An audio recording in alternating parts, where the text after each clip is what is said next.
Ready to go? There we go. Okay, then I will call to order the Assembly Finance Committee meeting of September 7th. Ms. Spiegel, will you please note our roll?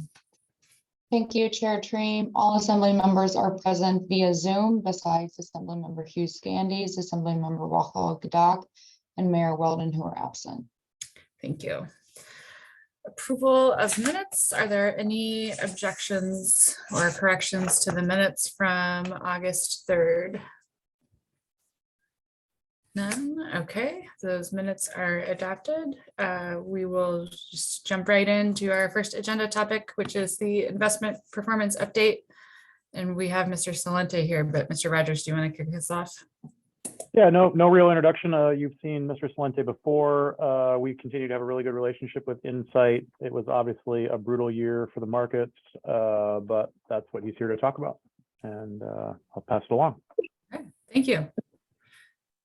Thank you, Mr. Rogers. Good evening, everyone. It's nice to see you on Zoom again. I enjoyed the back and forth as we were preparing to go live here. So appreciate what to see there. I would complain about it being dark here, but I realized I'd be barking up the wrong tree in terms of where you all live. So I know there's a lot on the agenda today, or at least I have the potential to speak for as long as you need to. And the way that I would like to maybe approach it is to first talk about the economy, what it means for the portfolio, hopefully provide plenty of breathing room in order for you to ask as many questions as you feel like you need to ask. And then we can proceed to some of our investment policy recommendations, which I believe is the second or third agenda item tonight. So with that, I will ask if someone can manage the presentation, and I'll speak to, or if you have the ability to manage it on your own. There we go. And I'll begin on page 11 of 91, so the gray boxes. And a big part of how we think about investing has to do with the outlook on the economy and what the Federal Reserve is going to do in terms of setting policy rates in response to how the economy behaves. And what you're seeing here on page 11 is what we all know what the story has been for the last 12 months, and it's inflation. And I think there are a couple of interesting talking points when you begin to look at inflation visually. And the first one on the left-hand side just speaks to the magnitude of what we're talking about and what we've historically become used to. You can see at the scale, it goes back here to July of 2007, so pre-financial crisis. And we know, and we've probably read about how inflation is at 40-year highs. And this gives you a sense of what that looks like. The left-hand side here is what's called core personal consumption expenditures. And this is what the Federal Reserve looks at in terms of how they measure inflation. And it excludes food and energy. Now, we all know food and energy are meaningful parts of everybody's lives. And the right-hand side just shows how significant that is. Now, it's over 9%, or it has been over 9%, and hopefully has peaked. But what we wanted to at least talk to you about from this right-hand side is if we think about how inflation is likely going to come down, and they've been talking about it coming down for quite a number of weeks and months now. But even if you take some fairly conservative assumptions about how it comes down, it's going to take a while. And it's also going to take, and where it comes down to is also likely going to be higher than what the Federal Reserve is comfortable with. The Fed is looking for a 2% inflation target.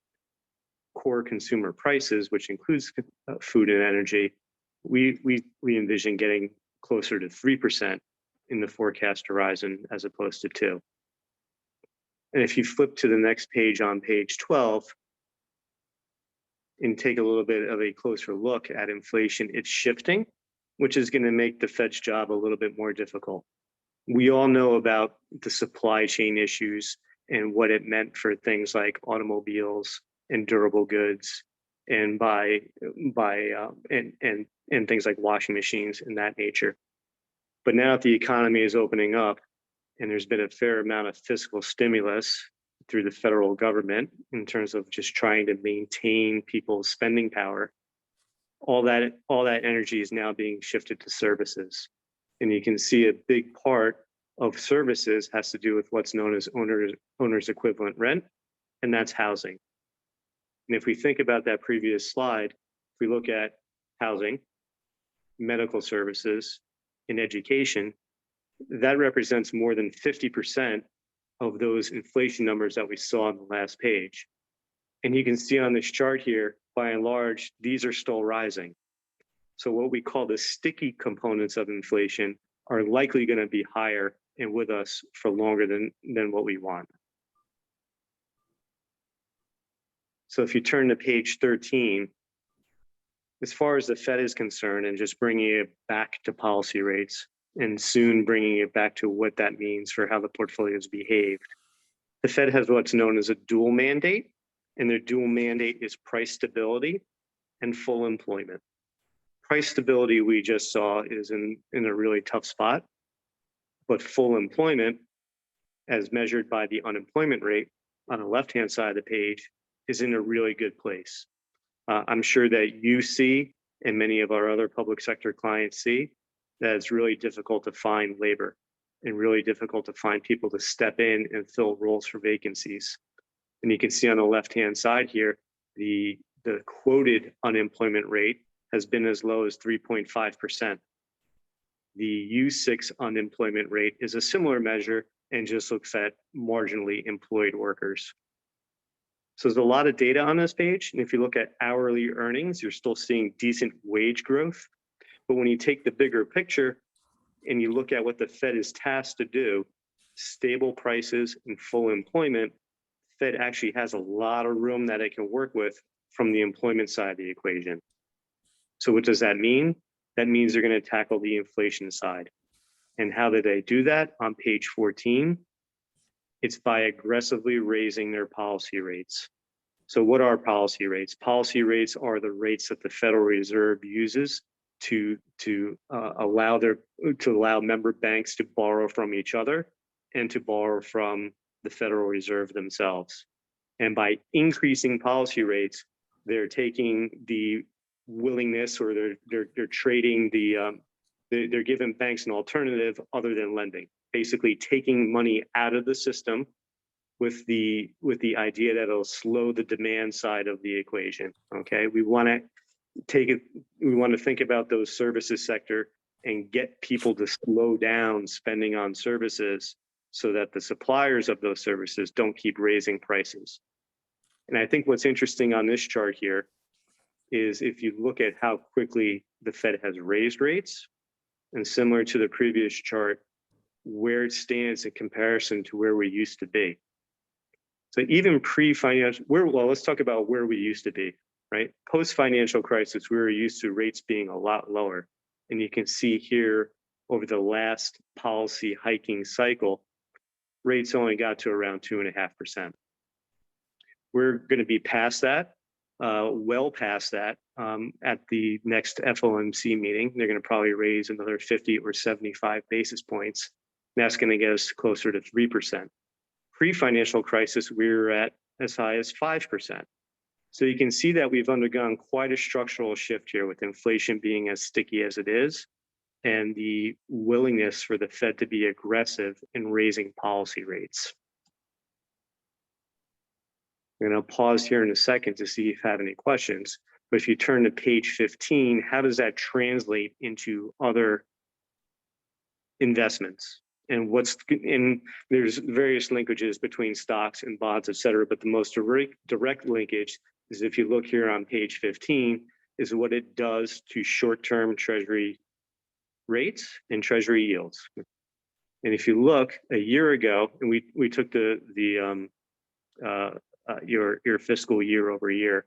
So a year ago, when the 2-year Treasury on the top chart here is at 25 basis points, 0.25%, it is now closer to 3%.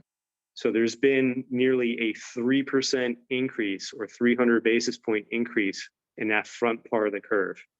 And when that happens, that's what results in a repricing of your fixed income investments and a repricing of your financial assets from when you bought them at 25 basis points to nearly 3%.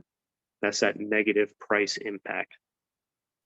The second thing now that I'll say on this chart, and then I will pause, is if you look at the relationship between 2-year treasuries and 10-year treasuries. In this relationship historically, when those yields when they get close together, and you can see how they're a lot closer together now, that's when the market begins to worry about where are we going from an economic expansion perspective. The Fed is raising rates. It's removing liquidity from the market. As a long-term investor, we're closer to the point than we have been when they may actually get us into a recession and potentially cut interest rates. So we're going to lower the expected return of those longer term treasuries, but very near term, they're still going to be really aggressive on policy rates. So this is one of the reasons that we put this here, is to begin to give us some signals around where we think the economy is going. And the message is rates have gone up high, they've gone up quickly, and it's going to be really hard for the Federal Reserve and the economy at large over the next year or two not to experience some type of slowdown. In fact, it's the Fed's mandate, as I mentioned to you before, to get those prices down. And in order to do so, they're going to have to slow things down a bit. So I'm going to pause there and see if there's any feedback or questions. Does anybody have any questions? If you do, could you raise your hand so I can see you? I think we are all good. Okay. And I have a little bit more of a deeper dive in some of the things that we're looking at on page 16. So yes, the Fed is trying to slow consumption, which will tackle inflation. The Fed can't build factories to deal with the supply chain, but it can slow consumption. And these are some of the things that we look at to kind of give us a sense of, well, how much room do they have to work with? The red being real disposable income. So inflation is running faster than wage growth. So that's obviously a problem right now. But there's still a mix of green and orange on this page, and just gives you a sense of some of the things that we're looking at.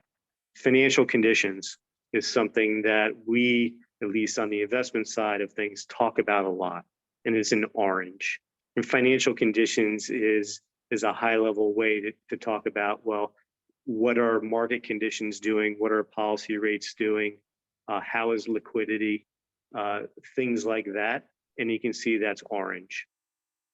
So my punchline here is that we're on a path to really slow things down, but we do have some breathing room. So now if we flip to page 18, what does that mean for the portfolio? And again, this is just a June 2021 to June 2022 time series. And the top part of the page here shows you what that repricing has done. So if you look at the 1 year, what we call total return, as the market adjusted to these higher policy rates, you can see that the portfolio returned minus 5.04% versus the benchmark of minus 5.2. So on an absolute basis, there's just no sugarcoating how bad it is, right? In terms of fixed income, and mentioning previously, as I mentioned previously, how aggressive the Fed has been, and this is a 40-year type of inflation experience. The good news, if there is any there, is that what you hired us to do was to achieve returns in excess of the benchmark.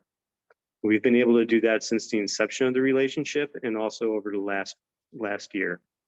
And one of the ways that we do that is by looking at that dotted blue box there, where we talk about effective duration. And you can see that the portfolio is at 2.54 years versus the benchmark of 2.68. And what does that mean? Duration is a measure of how sensitive the portfolio is to those changing interest rates. So if we can have a good view and a good lens on where we think the economy is going and how the Fed is going to respond, we could position the portfolio to be defensive to those rising interest rates. And by doing that, we can perform a little bit better than the benchmark, which is what we've been able to do. Now, on page 19, there's more to the story. And granted that there's a lot going on here. It is clear to us that our mandate is total return in achieving returns in excess of the benchmark. But we're also cognizant of the fact that we're managing the city and borough's cash and investments. And there's the concept of there's the concept of recognized losses, as we reported on the previous page, and realized losses.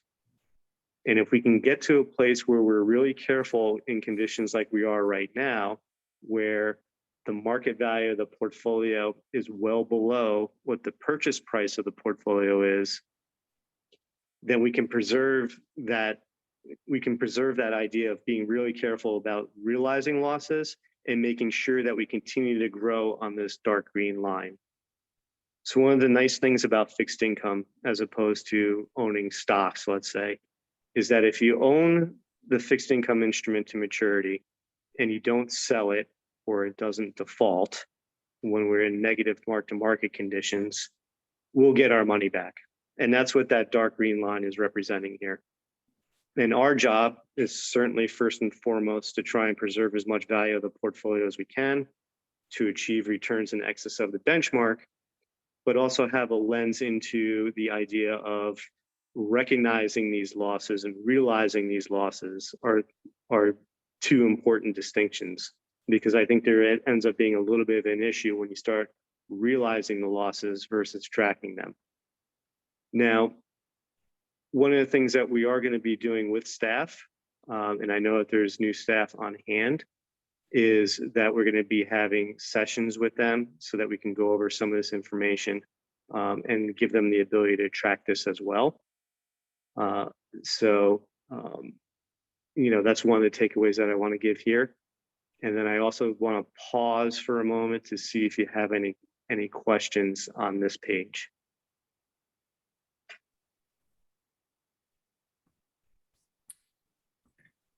I don't see any questions, Mr. Salente. Okay. So at this point, and given the length of your agenda, I would perhaps ask the question if it suits everyone for us to continue into a deeper dive on the portfolio, or if we should begin to talk about some of our investment policy recommendations. I, of course, would love a deeper dive, but let's see what the committee, I think probably Ms. Hale. Thank you. I would not love a deeper dive, and I would love to go on to those policy questions. That would make me happy. I think that's probably a good idea. This is not to say that I do not appreciate the really excellent information that Mr. Salente has provided us. It's quite interesting, but almost over my head. Mr. Bryson. I was just going to concur with Ms. Hale. If we went too deep diving, like I'm following him so far, but if we go any deeper and then I get lost and then we won't be any good the rest of the meeting. Thank you, Madam Chair. Okay, let's move on then to our next agenda topic, which is the updates to investment policy statement. Mr. Rogers, is there anything you want to tell us before we start on this, or should we just keep going?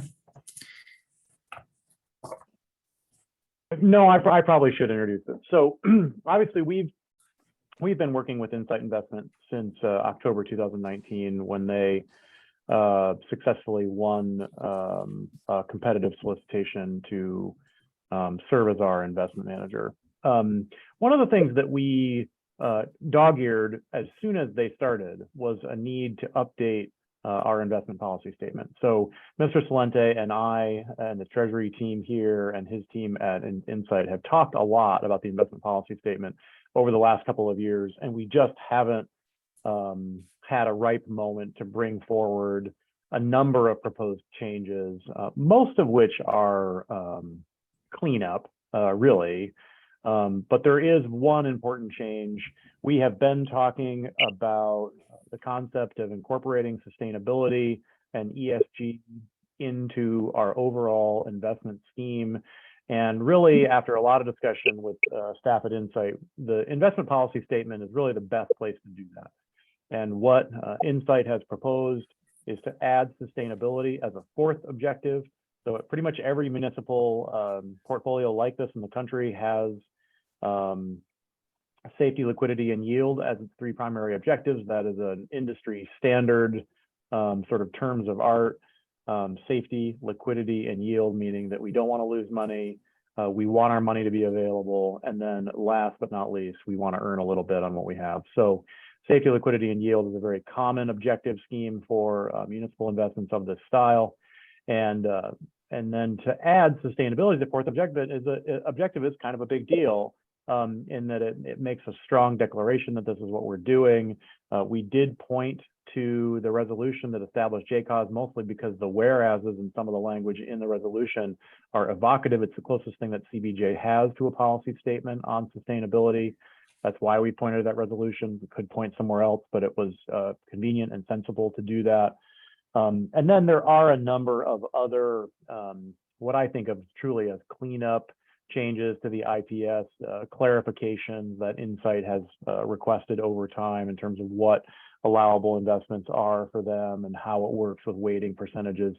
I can say this, what is proposed by Insight could just as easily have come covered with a memo from me. I'm fully supportive of these changes. We have been talking about them together for a very long time. This is not a proposal necessarily from a third party. This is something that I have been working on with Mr. Salente for quite some time. So otherwise, I might let him introduce and talk through these changes. I don't know if we want to go page by page or we kind of start with an overview and go page by page if we need to. Okay, before we get there, Ms. Gladysewski. Thank you, Madam Chair. Just, Mr. Rogers, when you say you reference, I'm looking at on page 49 of the packet, the new text about sustainability. I don't see where it references anything other than the paragraph. So that's one question. And then the second sentence of that, I don't really understand. May direct investment decisions to further promote these principles on sustainability and as objectives of I don't understand what powers we're giving you and the treasurer. Yeah, so very, very good. That's helpful.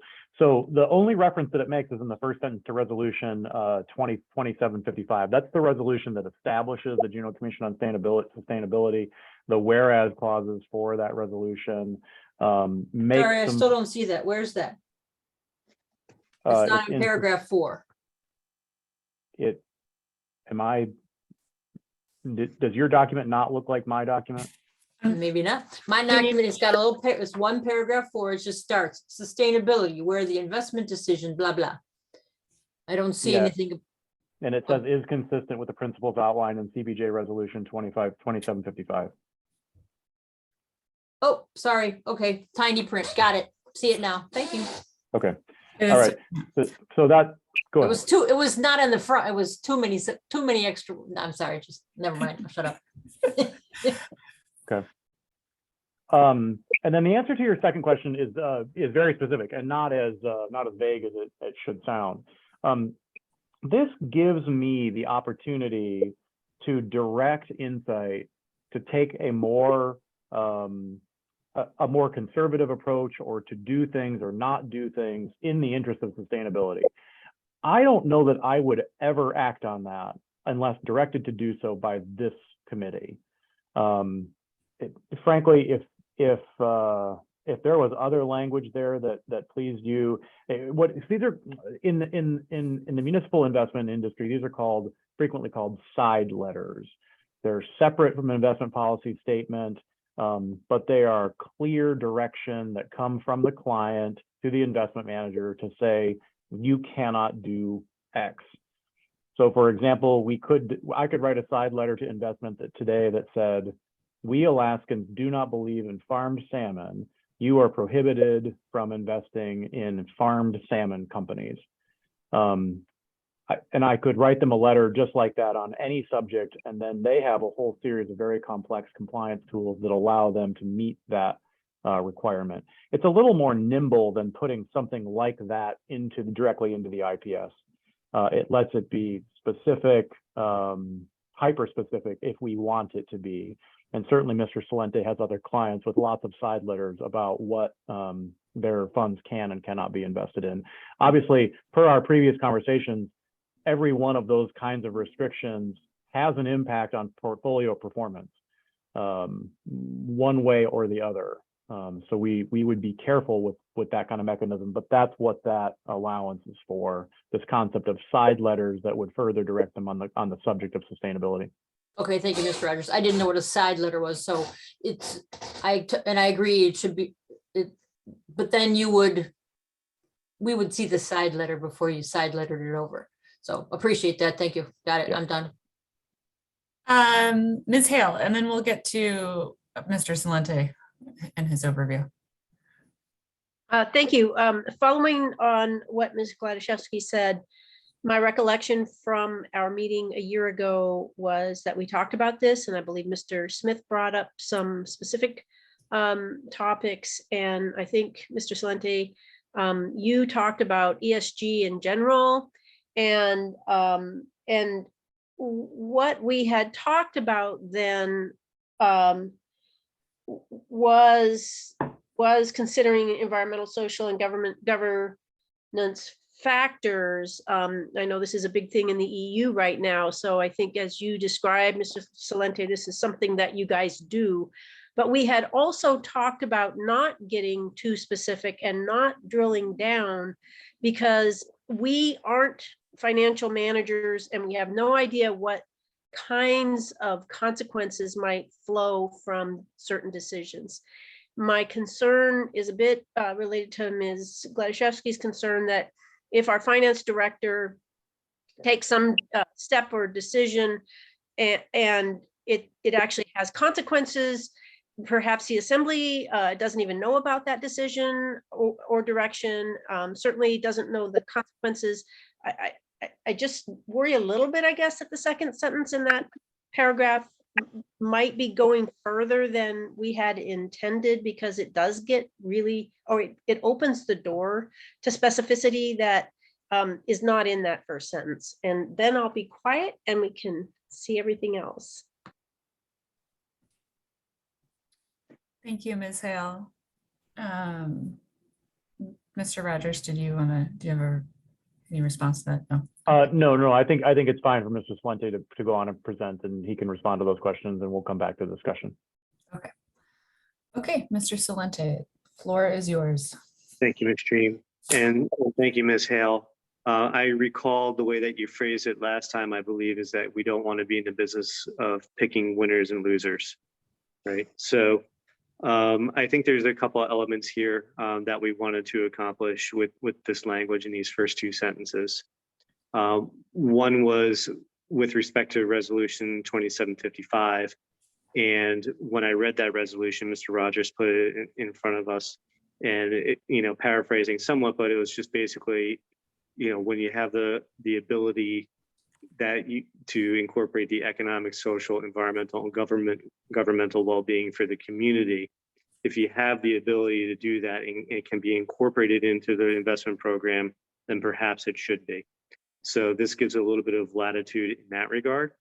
And then if you think of this, if you think of the second sentence, one of the things that we wanted to bring forward is the idea of when it's appropriate and when the objectives of that safety, liquidity, and return have already been met. Okay. So I think, and quite honestly, is funny when we started working on this more intently, the news flow that we're seeing around ESG and sustainability has really picked up. We see it on a state-by-state level. We see it as it pertains to retirement funds. And our approach all along was it's an important factor, but it should be something that should be taken slowly.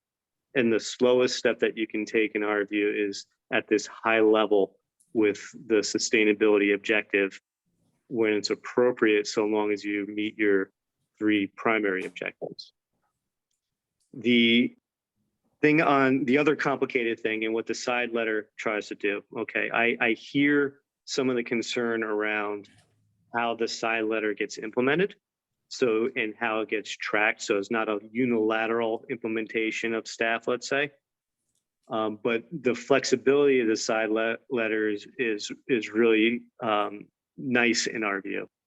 And the reason is salmon farming, let's say, to on that example, it gives the ability for, if the community is making, if there's something that the community brings forward to the assembly that it really values, and you're hearing that from the community, you've got the avenue now in the investment policy to go ahead and issue that side letter.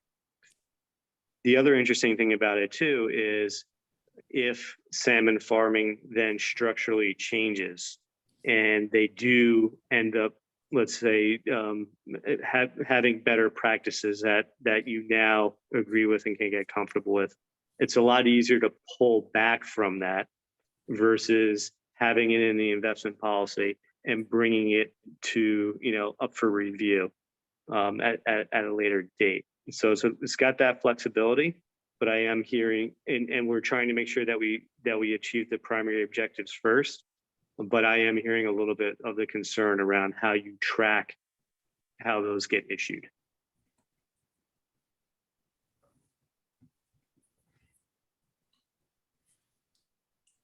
Okay. So, Are there, very helpful. Thank you. Sorry, Ms. Tree. oh, no worries. Are there other changes in here that you want to highlight, Mr. Salente? I see a lot of other red, but I don't know if they're substantive. There are, in a sense, that the assembly should be aware of the high level things that we're talking about here, right? So one, and it's outlined in the memo as well, but one was obviously the sustainability piece.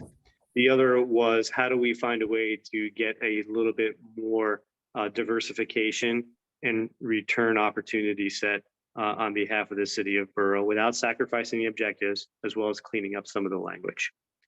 And the big ones really to talk about are on page 52, where we are including asset classes that weren't necessarily identified previously. One of them are municipal debt, rated AA or higher, so very highly rated. It could be the state of Florida, or it could be the state of California, as long as it's AA rated or better, and it meets the other parameters outlined in the policy. And then we're also recommending permission to buy AAA rated supranationals, which is a big, say, okay, what's a supranational? Natural question. But think of the World Bank as a AAA rated supranational.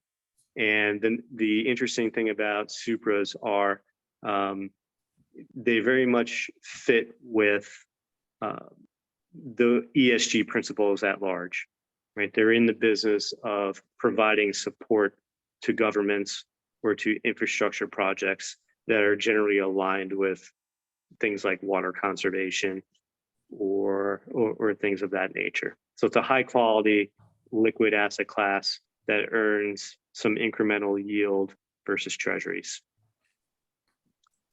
The other thing worth mentioning is on page 54, item number 4.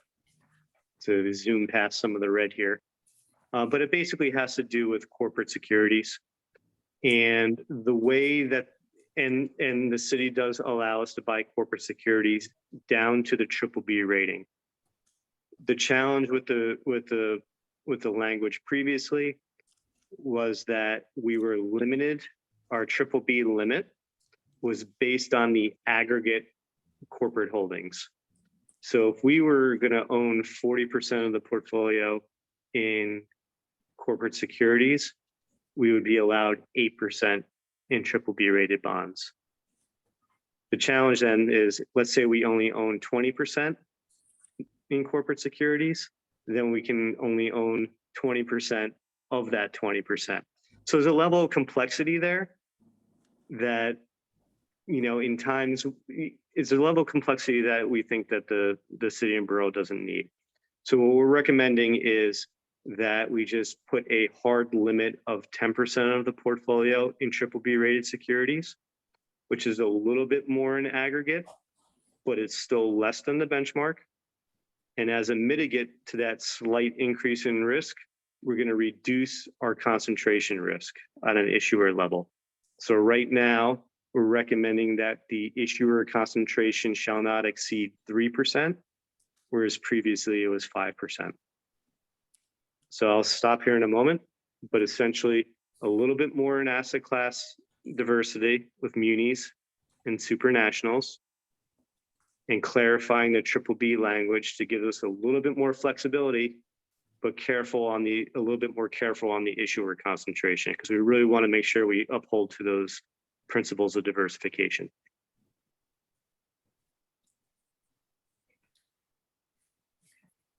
I think we're following. Can I just ask a brief question about the B? I see the two things about municipal debt and supranational, but where's the B part? I missed So, that. I missed yep. that one. I'm on page 54. Okay. And when we go down to section 4 on sector allocation, Okay, I see. Thank you. you're welcome.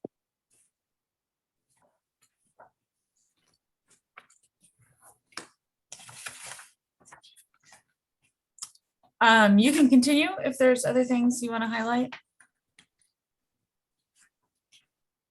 Nothing specific as in terms of the investment policy. I'll just, say that, we're looking forward to working with staff in some of these working sessions. I'm pleased that we're able to spend time on the investment policy. We were close a little while ago, and then the pandemic got in the way. So it's great that we're getting back to it here now. And I think, between some of the working sessions with staff, a more streamlined investment policy statement, we're able to get the CBJ's investment program. We're going to be able to do some things and enhance that investment program for better, for what will hopefully be better returns as interest rates stabilize here a bit over the next couple of months and quarters. So Chair Treem, just to interrupt and talk about process here, the investment policy statement is referred to in CBJ code under Title 5725. The investment policy statement itself is something that the manager will sign. It is an internal policy for us. The code does very specifically say that the manager would bring to the Assembly Finance Committee any material changes to the investment policy. The other thing, if the committee endorses this investment policy statement, is that it would require a series of changes to the code. So Title 57, Section 25 does in our code specify safety, liquidity, and yield. So we would need an ordinance to include sustainability there in code. There would be some other just cleanup changes in that section on the investment code. So what we would bring back to you would be an ordinance to affect these changes, to affect according changes in the code. And also you would authorize, the manager will have fulfilled his responsibility to bring these changes to you, and we will be directed then by the ordinance and this conversation. So that's where we're at process-wise. Thank you, Mr. Rogers. Ms. Gladaszewski. Sure. So just to be clear what the motion is, are you saying that the manager can sign this regardless of what we say about it? I'm clear. The manager has the right to make non-material changes to the investment policy statement. That's the reason I read the code. However, we would need to add to the code the objective of sustainability because it's called out specifically in the code. So we will need an ordinance to do that at least. Right. But do we need a motion that says the assembly approves this policy? The code does not say that you need to approve it. The code says that the manager needs to bring you material changes. So I think it's. Oh, we should put that in the next ordinance. I mean, it's a big thing. And thank you for whoever drafted this and all these things that I would never have thought of, like short selling and like, yeah, I don't want that. But I wouldn't have thought of writing it because that's not my jam. Anyway, I just have a question for this group is, do we want the thing about the letters? Mr. Rogers says that he'll promise and bring some, but we could add language in here that says upon approval by the assembly or upon authorization by the assembly or some word, then the finance director and treasurer may blah, blah. Is that, people want something like that? Because I could make that motion. Yes, okay. I move that we direct the manager to change ordinances in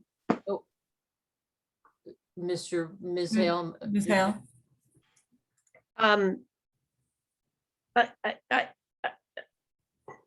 Well, you can make, my hand's been raised, but you can make the motion and then I can object and talk about it. So go for it.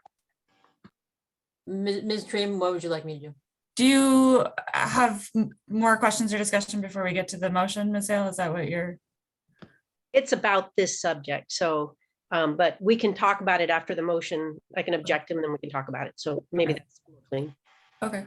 Okay, move to direct the manager to make ordinance changes as prescribed by this policy, including one that says the manager will bring the policy for assembly approval.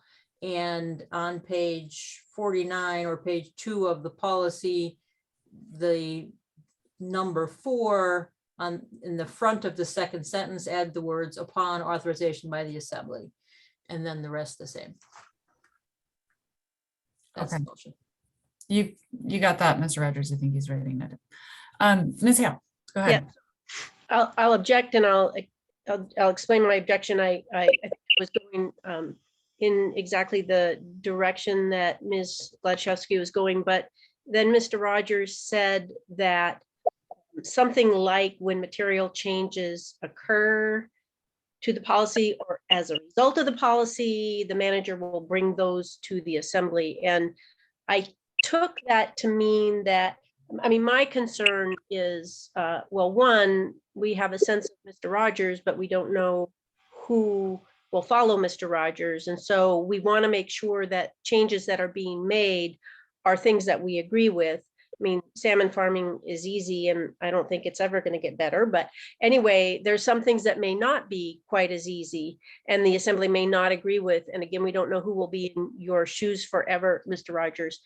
If I'm fine, if the way the policy is written that Mr. Manager has to bring those letters to the assembly at some point. I tend to not want to make approval get in the way of doing something, but rather it's fine with me if we find out about it after the fact rather than have to do pre-approval, just so that we don't bog it down. So maybe my question, I have a question to Mr. Rogers, which is, does the policy as written say that the manager would have to let us know what's in those side letters afterwards? Thank you. Someone Harold, there in the policy today, there's no provision for such side letters. So we would be adding that kind of concept. I don't have any heartburn at all about adding a provision that says upon authorization by the Assembly Finance Committee. That doesn't give me any pause. I don't really ever want to have to write these side letters. In fact, probably you're going to be the one making me write them at your direction. That's really the way that this is probably going to actually play out. And, Okay. and that's fine. It's your prerogative. Thank you. I remove my objection. Thank you, Ms. Hill. You should probably start drafting the farm salmon one, Mr. Rogers. Yeah, I gave you a bad example.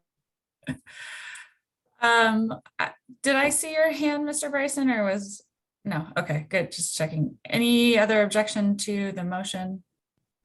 Okay, I see none, that motion has passed. Mr. Salente, thank you very much for staying up late to join us tonight. You're welcome. Thank you for Sorry, your Madam Chair. Mr. Smith. Hi, sorry, I just had one question before he takes Oh, off, yeah. I guess. Of course. Thank you, Mr. Salente, and thank you, Mr. Rogers, for moving this forward and getting it back before us. Just a brief question on the sustainability thing. I think I maybe heard the answer, but just so it's clear for me, by adding the kind of as a number 4 goal of our investment policy, the sustainability, is it going to change our portfolio? How quickly, is it going to change our portfolio? And then also, if you know or have seen it with other clients, would this change have any discernible and negative impact on returns or performance of the portfolio? Thank you, Mr. Smith. It will not immediately change how we're managing the portfolio now, because ESG and the idea of using ESG ratings is already part of our investment process and is already an input to our investment process. If you allow me a brief example, if we look at, the pick on energy companies, ExxonMobil and Chevron, both are eligible by investment policy. Let's say it's something that for whatever reason, we make a decision that we want to add a little bit to energy space because we think we're getting well compensated for it. And we have the choice between Exxon and Chevron. And if Chevron scores, if all things being equal, which is why this is written this way, it's eligible by policy. The returns are comparable, but Chevron is scoring worse from an ESG perspective than Exxon. We're going to choose Exxon because that's part of our input process. So the immediate effect is not going to be there on that piece. Where you're not going to see an immediate change here. As far as potential effect on returns, I think Mr. Rogers clarified it or quoted it the right way previously, is that there is an effect if you start going down the road of side letters or absolute restrictions or focus on best in class, specifically from an ESG perspective, right? And I think one of the issues that we would want, as this evolves, and if there's a side letter that wants to be issued and approved by the assembly, is to consider what the potential impact to returns are. I'll give you one extreme example. A client does not want us to use counterparties in transacting, working with Goldman Sachs or JP Morgan, et cetera, that is involved in financing for oil pipelines. Well, that is going to include a very large portion of who we generally do business with in terms of executing, transactions on the portfolio. So that's one extreme example that I can give you of when it would very much impact, potential returns. Okay. Thank you. Thank you, You're Mr. Smith. Any further questions before we let Mr. Salente go? Okay, I see none. Thank you again. We'll see you next time. You're welcome. Good luck with the rest of your meeting. Thanks. Okay, do you guys want to just keep going before we take a break? Okay, let's keep going. Next on the agenda is property tax abatement, the ordinance that we asked for and is being brought back. Mr. Rogers. Thank you, Chair Treem, and I'll, if Mr. Manager wants to jump in here, you're welcome to. I think we're bringing back the ordinance that you intended, the issues we discussed last time. Really, in principle, we have limited it to an apartment building. There's a number of pieces of language in here, but the concept we've centered on was an apartment building that remains on one property with one common owner as the properties that are eligible for tax abatement borough-wide. And again, just to come back to the concept of why we had to do this at all, when we established, I think this is important. This is a little bit of history that really helps here. When you established that tax abatement for the very first time, we were establishing it for a senior center. That was a very specific project concept, which was of assisted living facility for aging people. That concept worked great for an assisted living facility, and then we just expanded it by saying, oh, you could do the same thing downtown.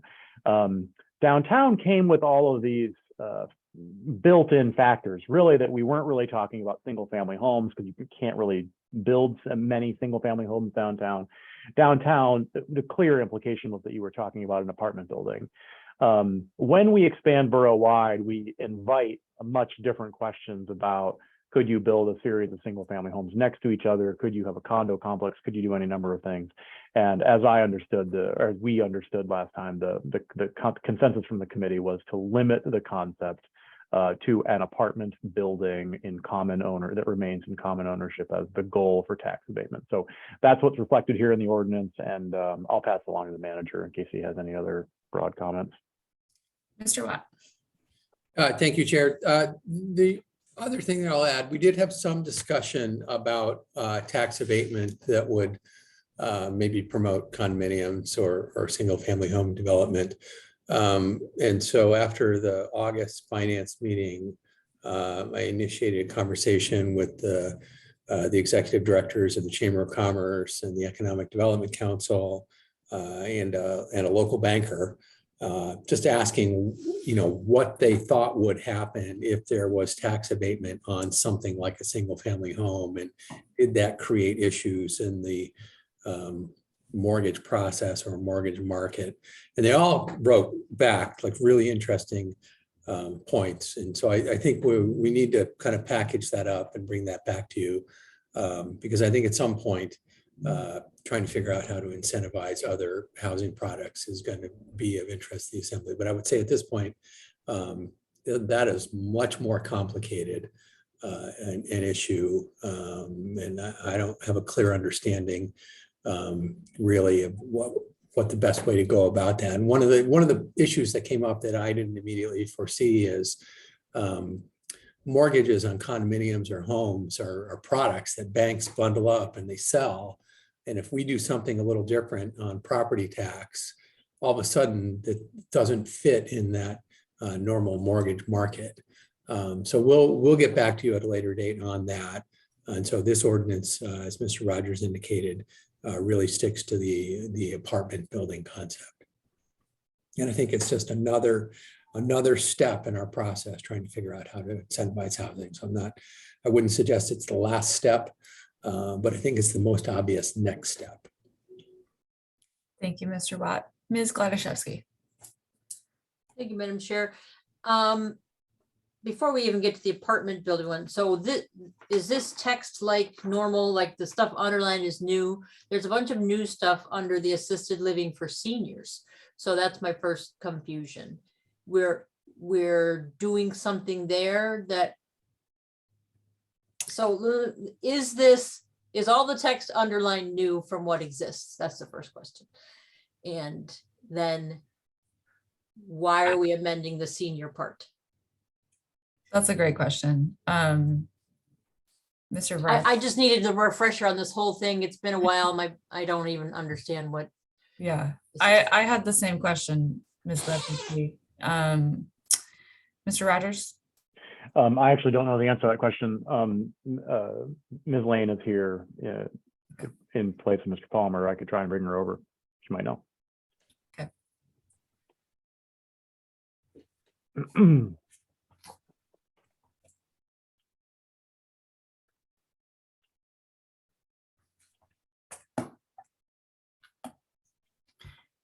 Ms. Lane, did you hear Ms. Gladaszewski's question? Thank you, Chair Treem. I did not hear her entire question. Could she please repeat it? You bet. The first question is all the underlined text new from what's existing? And if so, there's some new section. Well, also the title of the thing's underlined, assisted living for seniors. I don't understand that. But anyway, then there's some underlined section like from line 12 to line 17. And then again, downtown multifamily is underlined for a reason, I'm not sure. And it looks like the first sentence was already in there. And then the second, I'm just trying to understand the logistics and why are we talking about amending the senior citizens part when I thought we were going to talk about apartments. Chair Treem, if Ms. Lane is caught flat-footed here, I might actually be seeing the answer to this question. So Ms. Gladaszewski's question about why assisted living for senior citizens is underlined is like a key helpful thing to understand. So go back to the beginning. It was this section of code was about a senior living facility, but then we just tacked on downtown, right? So what Mr. Palmer has done, which is helpful to those of us who use the code all the time, is that assisted living for seniors is there just so we can start sorting out sections of this code separate from other sections. So now there are 3 sections that clearly defined where tax exemption is, tax abatement is allowable. One is facilities for senior citizens, one is downtown multifamily, and one is for high density residential borough-wide. One interesting note about why we would modify assisted living for senior citizens at all is that this tax abatement opportunity still exists. Somebody could still attempt to use it for another facility. So the language and assisted living facility runs with the land for the duration of the exemption. That exact same language is in each one of these sections. It's now in the assisted living for senior citizens, it's in the downtown multifamily, and it is in the high density residential. And the reason for that is to ensure this idea of common ownership rather than condoization or individual single family ownership. So that bit of code goes with each one of these to clarify that assisted living for senior citizens couldn't be a condo type arrangement where the individual units get sold off to those seniors who live in them. And if Ms. Lane has a different legal read of that, she's welcome to step in.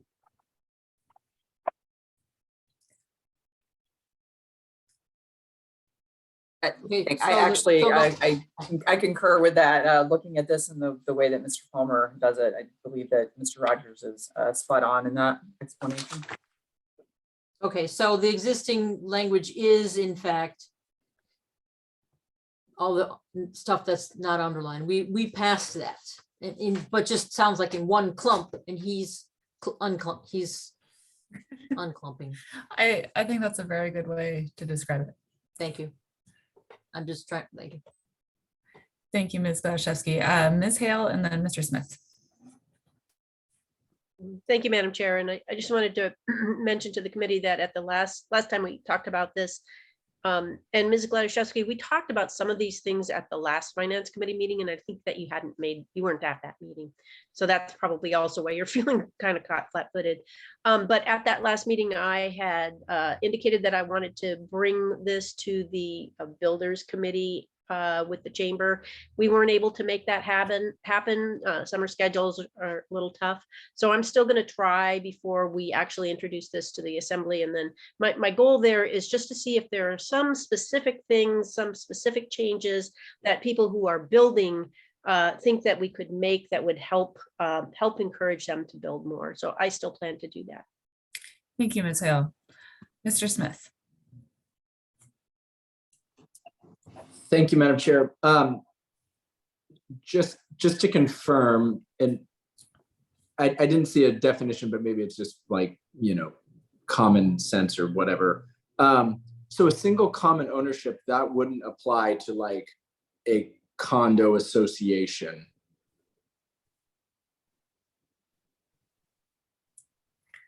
Mr. Rogers, Ms. Lane, Mr. Watt. Mr. Watt. Thank you, Chair. So condo association, I think the answer is no.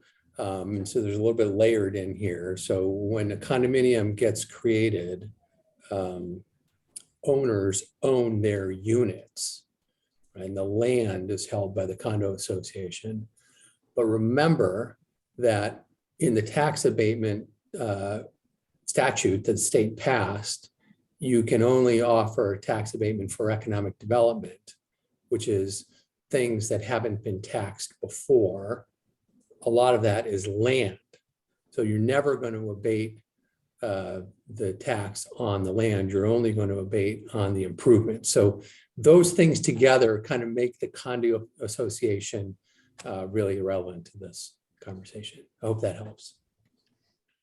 Okay, yeah, I just wanted to confirm that, you know, someone trying to build a condo association wouldn't look at that and try to go this route. And it sounds like it's more complicated for that, for doing condo associations. And we'll see if we have to go there, I guess. Seems like we might want to at some point, but thank you. Thank you, Mr. Smith. Ms. Wall. Thank you, Madam Chair. My question was about the sentence at the end of the third purpose paragraph here and under high density residential. No new high density tax exemption applications may be accepted or granted after October 1st, 2032. I certainly understand why there's a why we would want a sunset date, but why a sunset date for high density residential as opposed to downtown multifamily?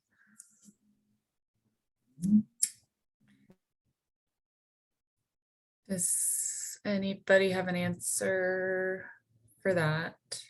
Is that a Mr. Chair Dream, Hyde? I think it's purely a policy question. Okay. I don't think there's a staff reason that that's there. Okay.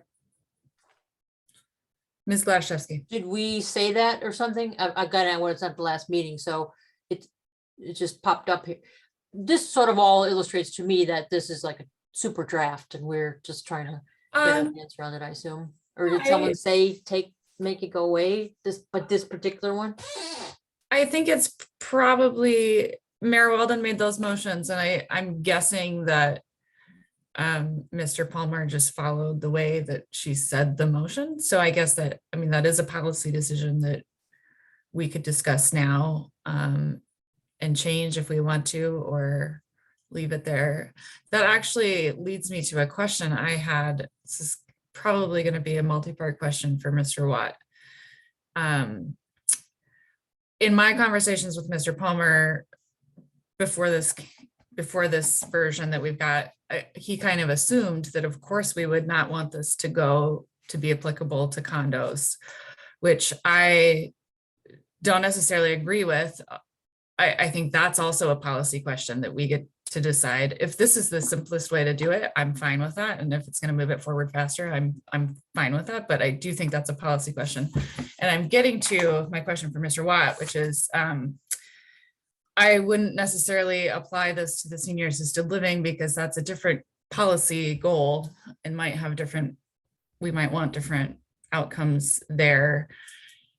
Do you think that this would ever impact a senior assisted living facility in your knowledge of the way that they are owned and operated? Would it, if the current facility was developing now, would this language have changed anything? Do you know the answers to those questions? Thank you, Chair. So in thinking on how the senior housing project went underway, I don't think this would have changed that conversation. I'm not 100% certain though, so I guess I'd really want to think that through. But my gut instinct is no, and then I would also agree that all the sunset date questions are all policy questions. And I would also agree that on condominiums, that's a policy question. I think the concern is that we just don't create havoc in the lending world.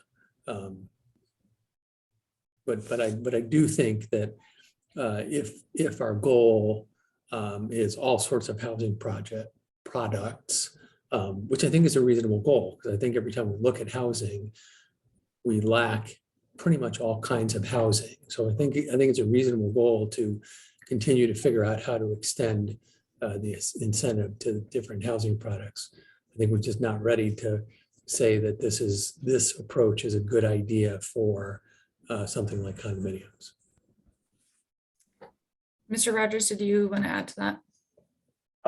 Just this tiniest clarification. So if on page 3 of this packet are the minutes from last meeting, and we did in the minutes clearly memorialize 2 motions that passed from the mayor, one that requiring the ordinance to be on a single tax abatement to be on a single lot and under single ownership.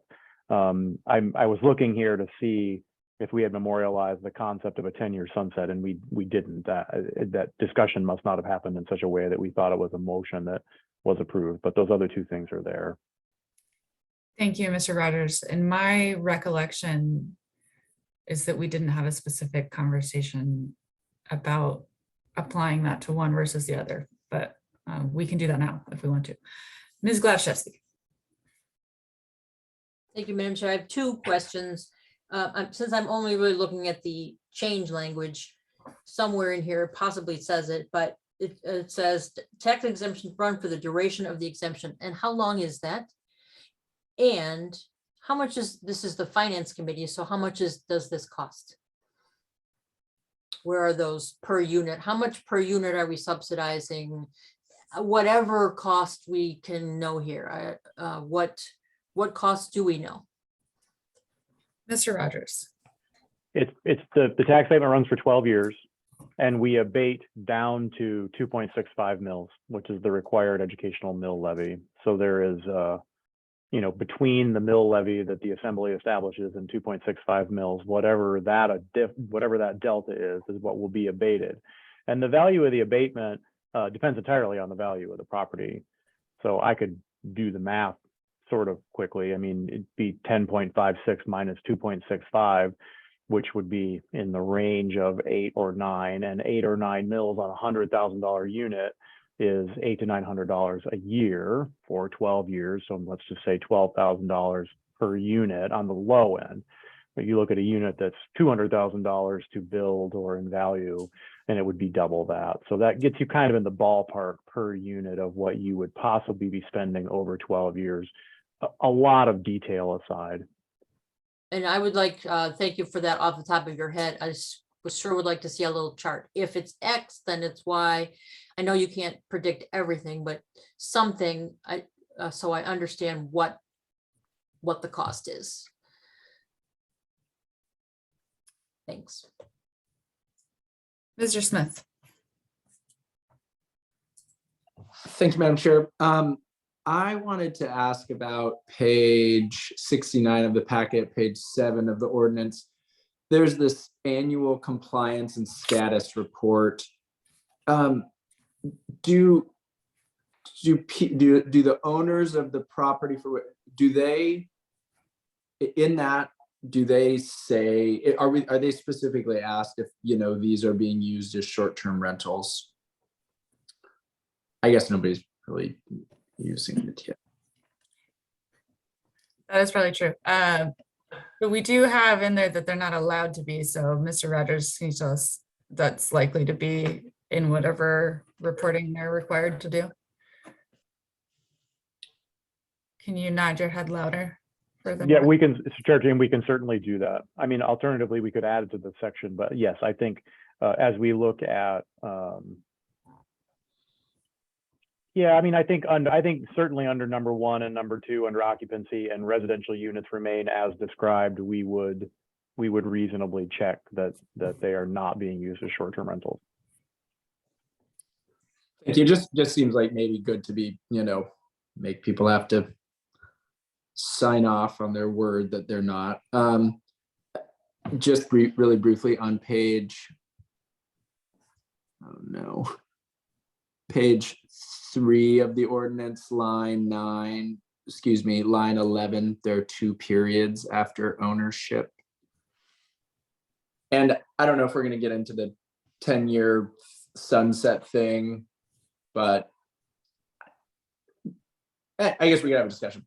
As of now, I can kind of understand why there maybe is a sunset, to provide a little like, hey, let's get this going now, and maybe we fix the housing problem. I know that seems, anyway, hasn't been experienced in the past, but maybe it maybe seems like something that we wouldn't just want to have continue indefinitely. So I kind of like it, but interested to hear other people's thoughts if we want to discuss that now, Mrs. Chair. Thank you. Thank you, Mr. Smith. And I think that if there's those kinds of things that people are kind of picking at tonight, this is the time and place to talk about them or ask questions about them. Ms. Hale. I just have a question about the following on what Ms. Gladchewski was saying about the cost of tax abatement. Maybe Mr. Rogers can clarify for me, if development does not occur, we're not going to get the property taxes for that development. So that's, I don't know if that's like a negative cost or how you would characterize it, but if it doesn't happen, it's a wash, right? Is that correct, Mr. Rogers? If it doesn't happen, we don't get money either. That's correct. I mean, we typically think of tax abatement as foregone revenue. Sometimes the term of art is tax expenditure, but yeah, if it doesn't get built, we don't get property taxes up. Thank you. Thank you, Ms. Hale. Mr. Bryson. Thank you, Madam Chair. I did have a few things that I wanted to say about this. I do think that 10 years is a very appropriate time length. Well, we're throwing the kitchen sink right now at trying to get housing going. 5 years, 10 years is I think an appropriate time frame to expect that we would have some change, and it would be very simple for a future assembly to say, we still feel like there's a housing crisis, we would like to extend the sunset date. So leaving it 10 years, it shows the vision that this assembly had, that we were committed that length of time, that we really were serious about solving the housing crisis, but it also gives us some sideboards. And so we're taking action now, and it doesn't leave things open-ended that this will last forever. And I think it gives a little bit more certainty. So I would strongly support the 10-year time frame. Where was I going with this next one? Things aren't. So we were talking about the loss of housing. What happens if we don't get this housing? The tourism operators were not able to hire all of the people they needed to. So jobs are not being created. Revenue is not being taken in because businesses literally cannot house enough. They can't employ enough people because we can't house them here in Juneau. So I would strongly encourage that, while I understand the concern of losing the $4,000, $5,000, $6,000 a year in property tax, the opportunity that would be created by a piece of property that would create a $5,000 or $6,000 property tax would be several jobs worth of employment. And I had one other note, but I lost it here. I'll have to come back to it. Thank you, Madam Chair. Thank you, Mr. Bryson.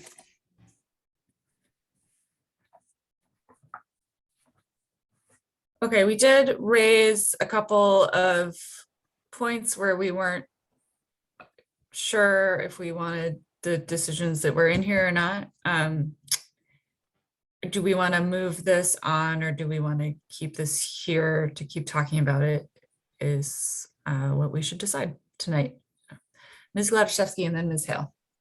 I too would like to take it to the builders group. Ms. Hale and I are on that list. We're having a meeting. We were supposed to have a meeting today, but it got canceled. Just because there's a bunch of nuances here that we're not experts on. Just to be clear, I'm not opposed to this at all. I just want to know how much it costs since it's the finance committee. So I think I certainly would. I don't know that anyone's looked at this besides us in this little committee, and there's nobody here but us chickens. And I think we should ask some more people. That is a good question.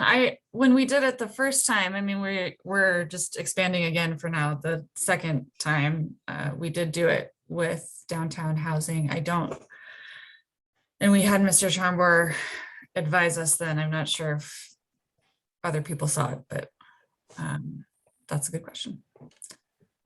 Ms. Hale. Thank you. Oh, I wasn't muted. I would advocate that we actually move it from committee. I do think that I'd like to talk with the builders and with Ms. Gladszewski, but we can propose amendments if we need to actually at the assembly level when it's up for public hearing. And I think this is a relatively simple change. I think I understand why Mr. Palmer added that other language.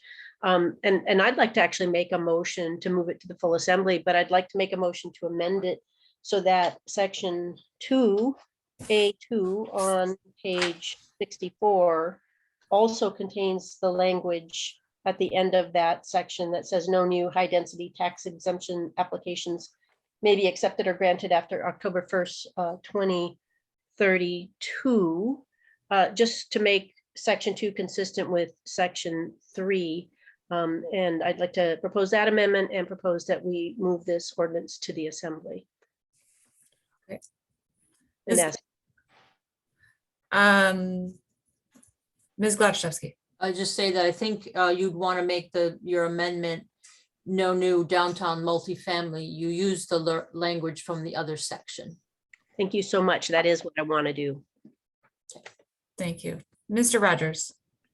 Just a clarifying question about Assemblymember Hale's motion. Would we apply that same 10-year sunset to section 1 then, assisted living for senior citizens? Mr. Rogers, no. And the reason for my reasoning there is that we're all getting older and we're going to keep needing senior living at a higher and higher and faster rate. So I don't think we want to apply that to that section. Thank you for that clarification, Ms. Hill. Mr. Bryson. Thank you so much, Madam Chair. I did come up with a very last point that I think is relevant, or I would have just kept my mouth shut. It was even mentioned today at JDC. Things are having a harder time penciling out right now. So when people go to develop a project, they start and they try to pencil it out. And because interest rates are going up and they're higher, properties in Juneau have the highest valuations that we've ever seen. It's making it harder to make the numbers work when you're in the beginning phases of a project.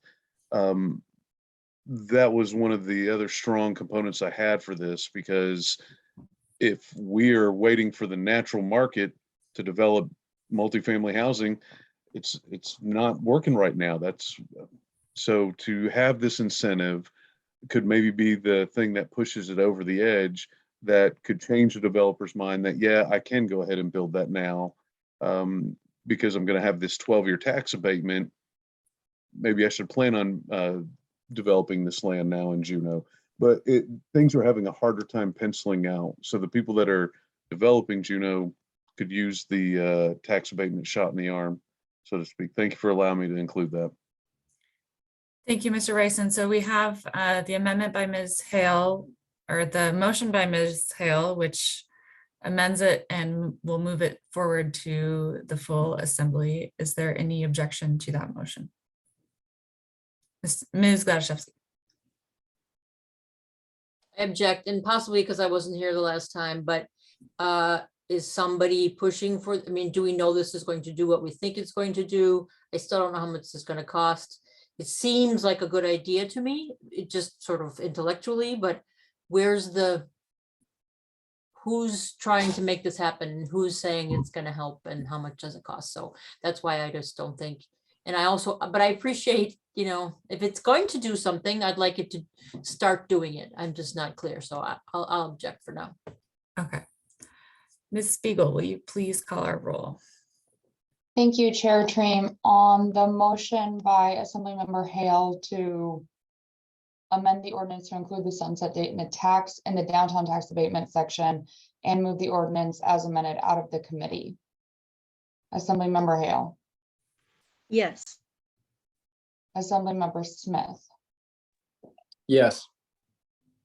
Assemblymember Gladszewski. No. Assemblymember Bryson. Yes. Assemblymember Wall, Yes. Chair Treem. Yes. Motion passes 5 ayes, 1 nay. Okay. I think that brings us to a good time for a break. So let's take a 9-minute break and come back at 7:30.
Thank you.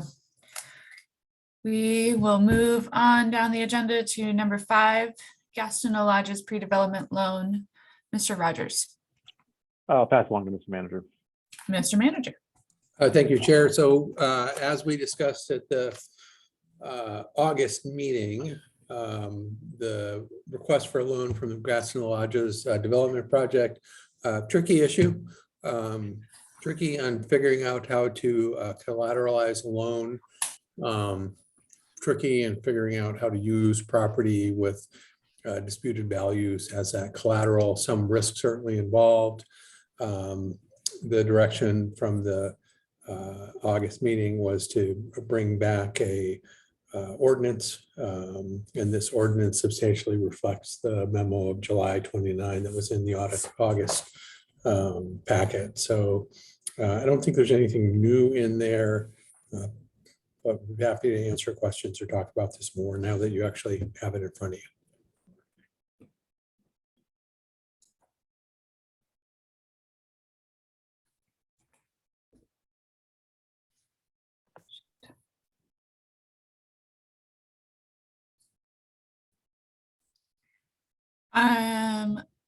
I'm freezing. Can you guys hear me? Okay, I'm gonna turn my camera off because I keep freezing, but Mr. Bison, go ahead. I think the most important question that I have is, have you seen this guy's numbers? Does he have enough money? It's not an issue of, do we want to loan him the 700,000? Because if this guy can actually create 72 units, I think everybody would be in favor of doing the loan. But does this guy have the 50% cash that a bank's going to require for financing a project of this magnitude? It really worries me that we're having to loan him permit money when, how's he going to come up with $1 million for materials? Or have you seen the numbers, and does he have the numbers worked out, and he has appropriate funds available for building materials? And what's this guy's status essentially? Does he have enough money to do it? Mr. Watt. Thank you, Chair. Well, no, I think the answer is no. So the proposal is actually to apply for HUD financing. And on this project proposal, really the hurdle is doing preliminary work to see if HUD financing is possible. You know, I think when this proposal came to the scoring committee, the Affordable Housing Fund Scoring Committee, that we had the builder and the banker and staff on, you know, they liked the project. We like the project in concept. It's a lot of units. It's a location that we'd like housing, but we haven't seen this kind of development downtown, and I really don't know how long it's been since anybody has built something new like this downtown. So is there, you know, appetite for this developer or any developer to marshal venture capital to build something of this size? No, I don't think so at all. I think that something like HUD financing is going to be necessary. I think the market just isn't going to support private capital taking this kind of venture. And so that's why he requested the pre-development loan, putting the property up as collateral to see if he could advance the issue far enough to find out if they could, you know, A, get permitted, get through the planning commission, and B, get HUD financing. Any follow-ups, Mr. Bison? Thank you. The worry that I have is it sounds like this is going to be a $700,000 complicated process for us to buy a piece of land.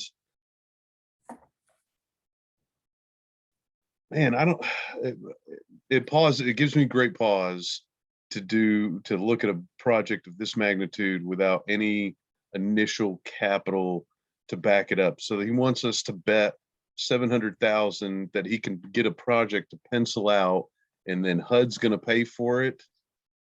Man, I want housing as bad as anybody, but to me, we're starting to sound like we're getting past a level of risk that I think the community would expect us to be at least aware of. I mean, this is a larger stretch than I'm comfortable with, and I think I'm the riskiest guy in the assembly. So, for what's that's worth. Thank you for your time, Madam Chair. Mr. Bryson, Ms. Wall.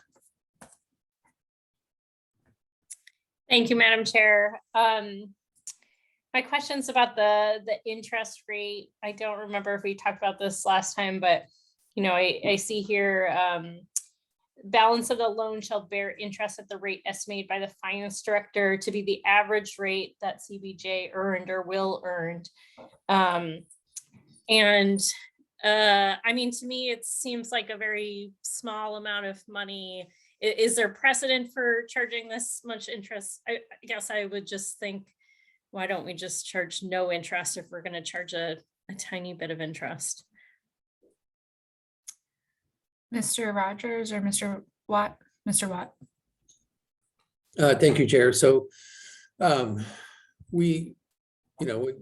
think the question came back, so if we're going to do an ordinance authorizing a loan, then we have to put the, material elements in that ordinance. And it was my suggestion that we use something like this calculation that Mr. Rogers wrote up for the ordinance. I think there's probably some code basis for that. If we're doing kind of Treasury loans or internal transfers, I think there's a rational basis for it. From a policy standpoint, you could do a 0% loan. I don't, know that that's a problem.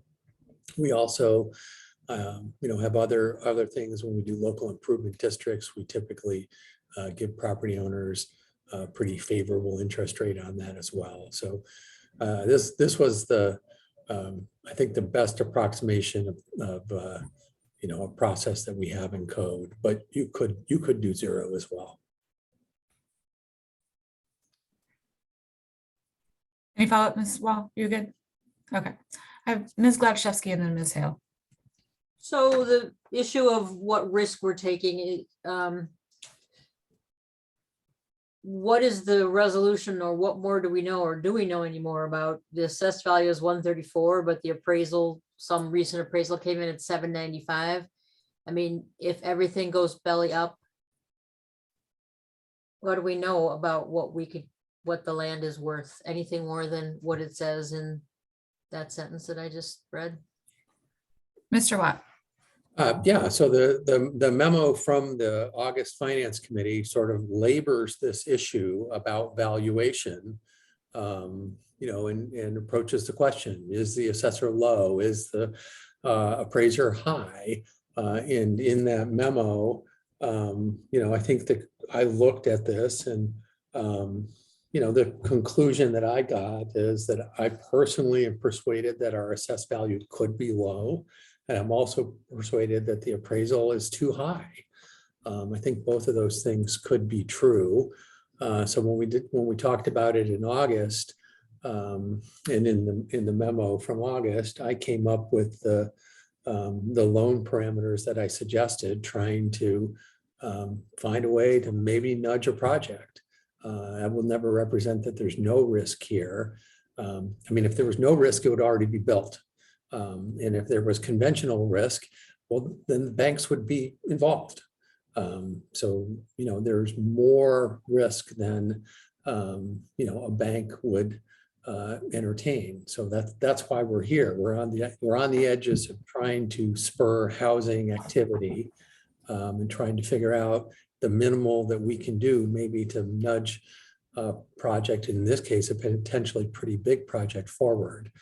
In the memo from August, and the ordinance reflects this, the first 350,000 would be collateralized by the property, used for new invoiced expenditures for permitting, mobilization, ordering long lead retaining wall materials, and we would put a lien on those retaining wall materials. So conceptually, they would be looking at a precast concrete block retaining wall system.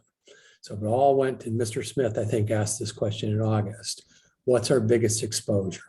And I think my answer in August was in that first 350,000. If everything went wrong, we might end up with land that's worth somewhere between 143 and 795,000, and maybe $100,000 of concrete blocks, something on that order. I think that's our biggest risk. The second 350,000, we had a provision that the developer match that 350,000 with expenditures of their own money on a one-to-one basis. And so I guess my assessment is once the developer starts spending money on that one-to-one basis, I think the risk goes down. They're much more committed, and all their activities would be in improving the site. So we might get a piece of land that's improved. I think that memo and that discussion from August, we tried to tackle this question. Ms. Hale.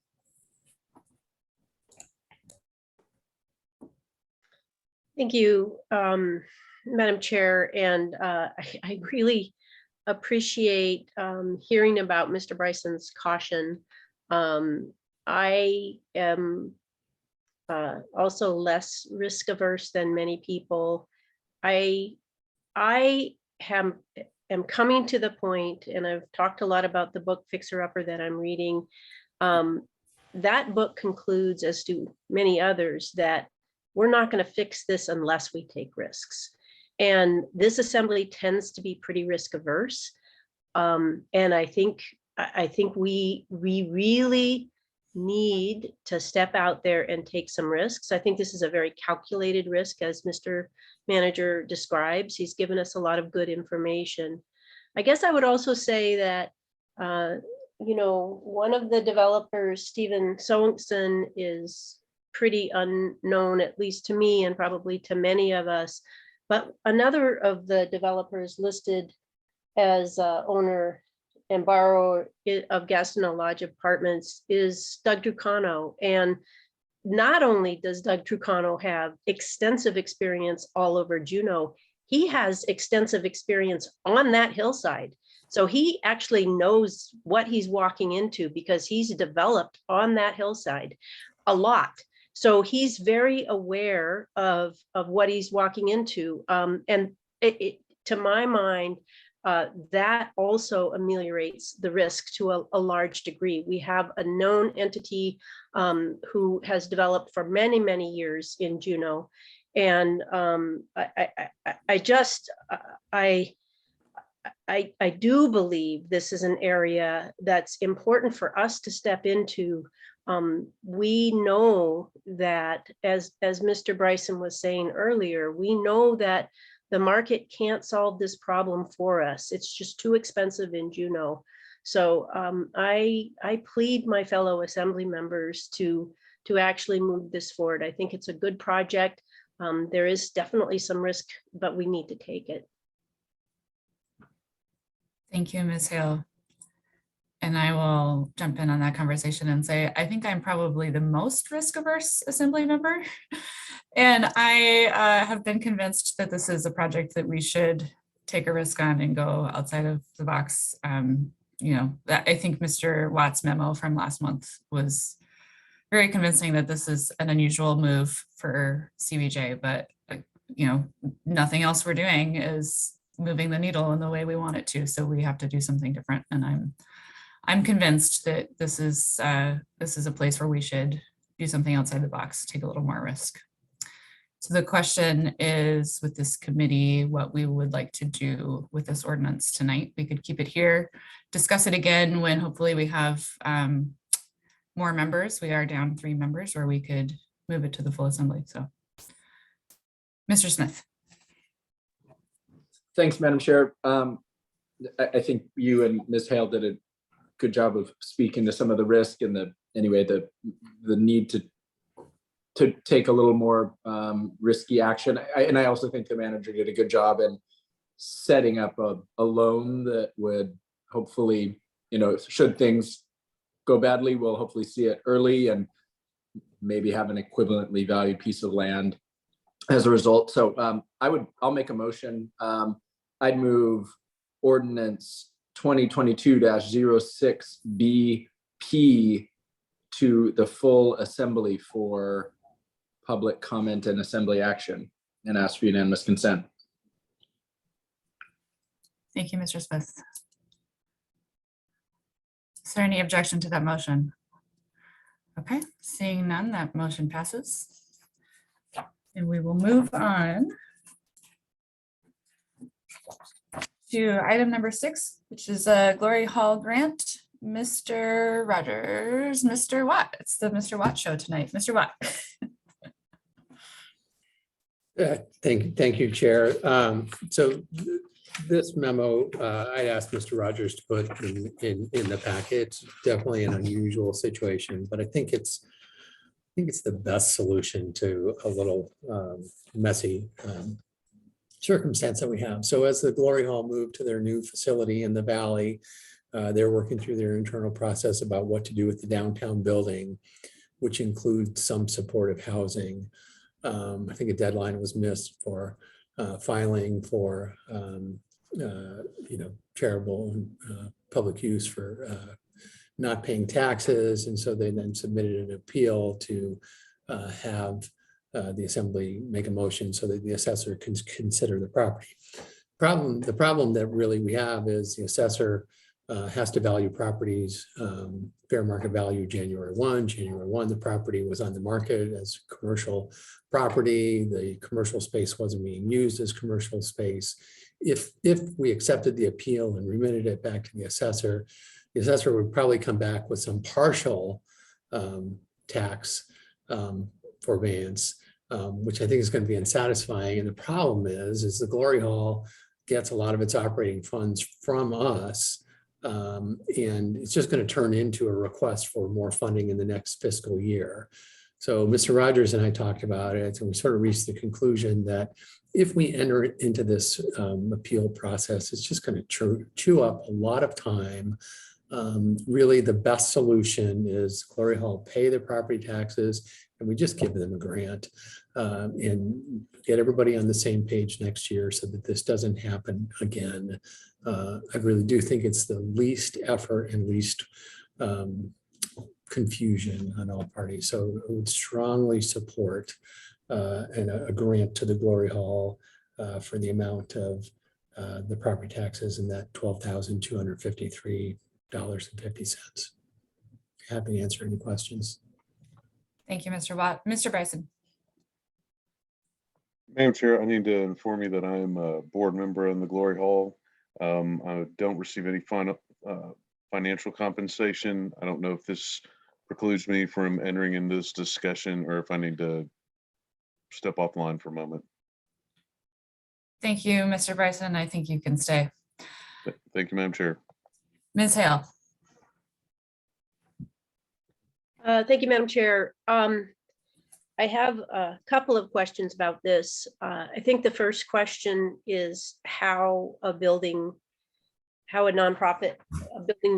used for nonprofit purposes can be partially used. And I do believe we have somebody from the Glory Hall that could answer a question. The question that I have is, what was the Glory Hall being used for on January 1st? And I think about a building being partially used, and I think about a home that has 5 bedrooms. And if only one of those bedrooms is being used because all the kids have left town, is that home being partially used? So I would actually like to know what was going on, what was the Glory Hall being used for, and how, if we could ask that question of Ms. Chloe Papier, that would be good to know what the Glory Hall was actually being used for on January 1st. Mr. Watt, do you have any answers?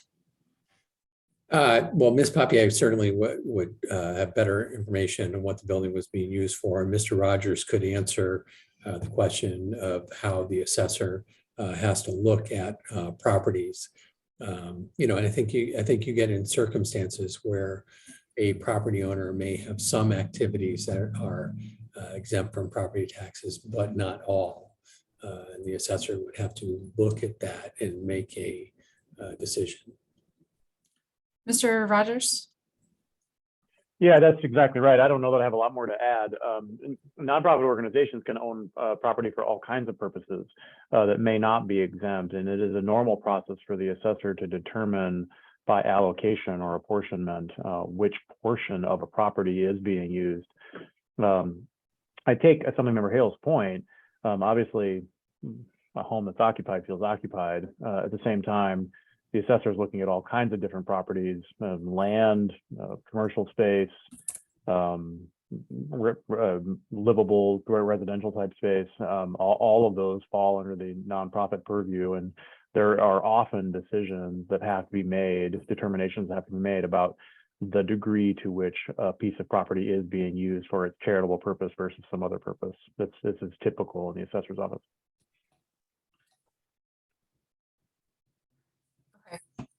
Any further questions? Can I Yes, have a sir. follow-up? Thank you. It would be,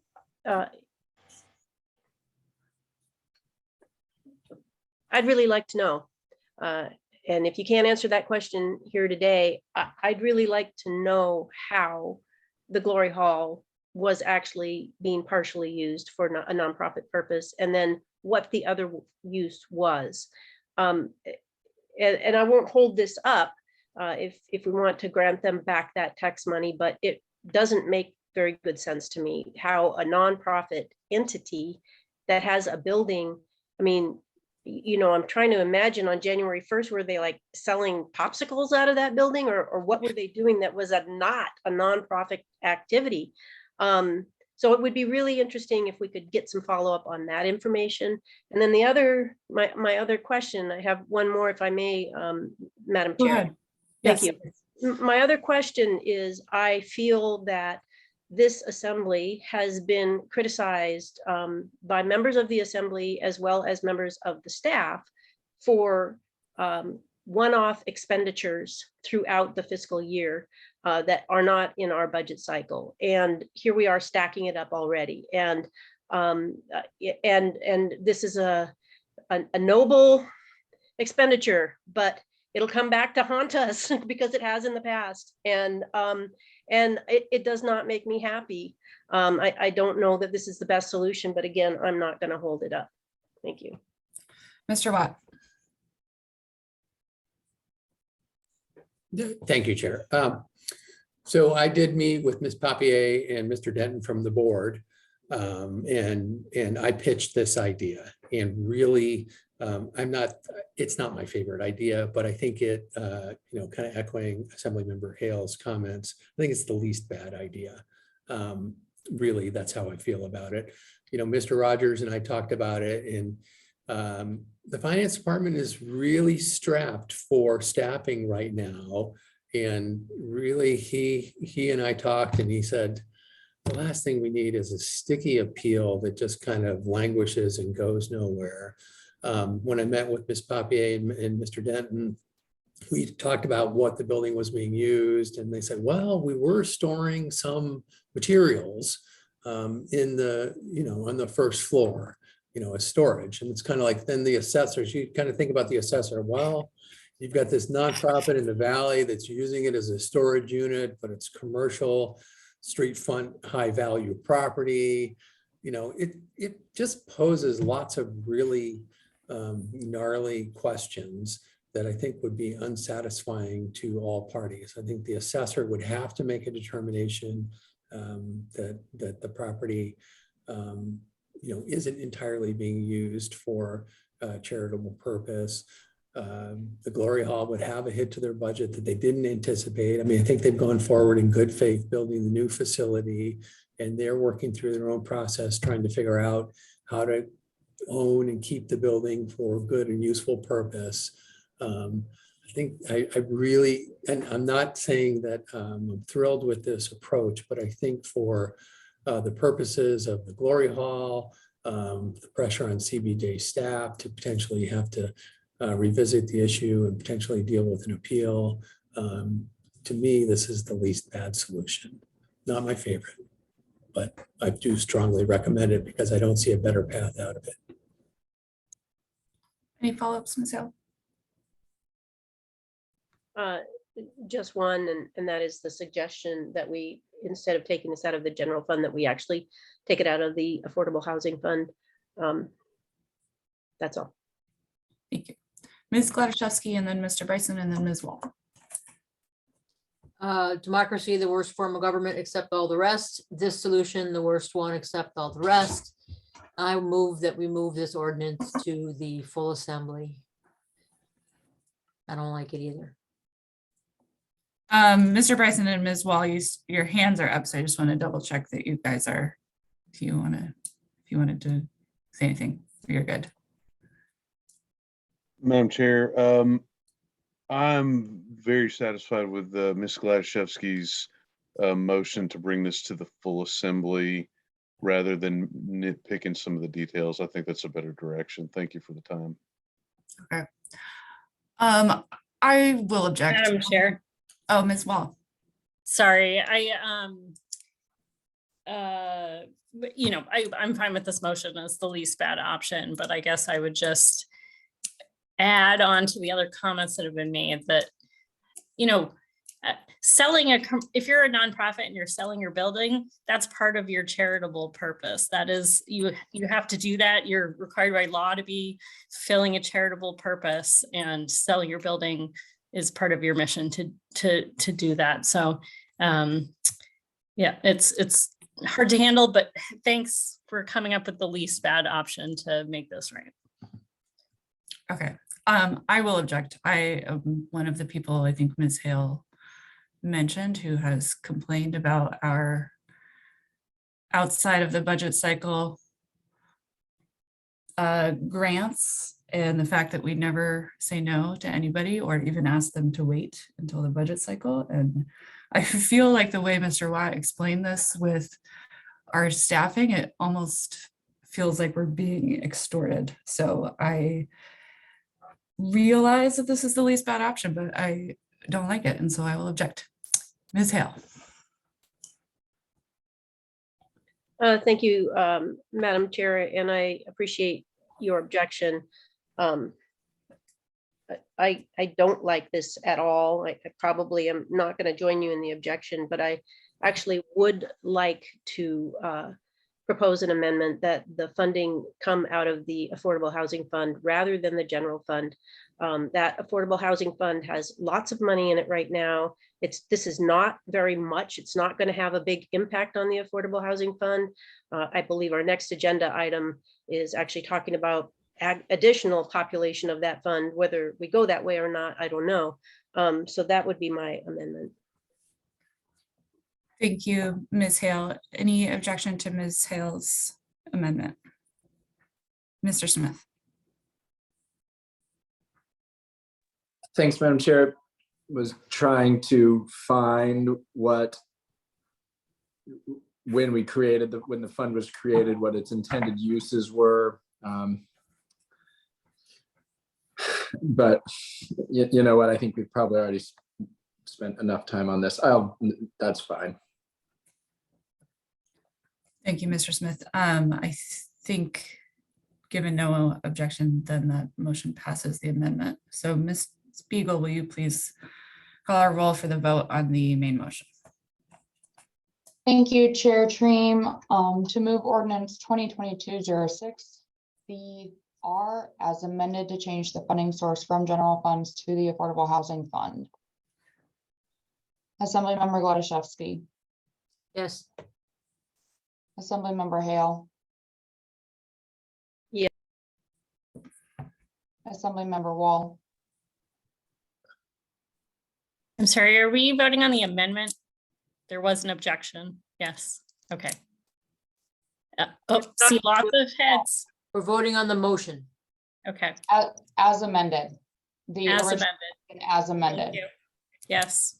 Sorry. Assemblymember Bryson. Yes. Assemblymember Smith, Yes. Chair Train. No. Motion passes 5 ayes, 1 nay. Okay.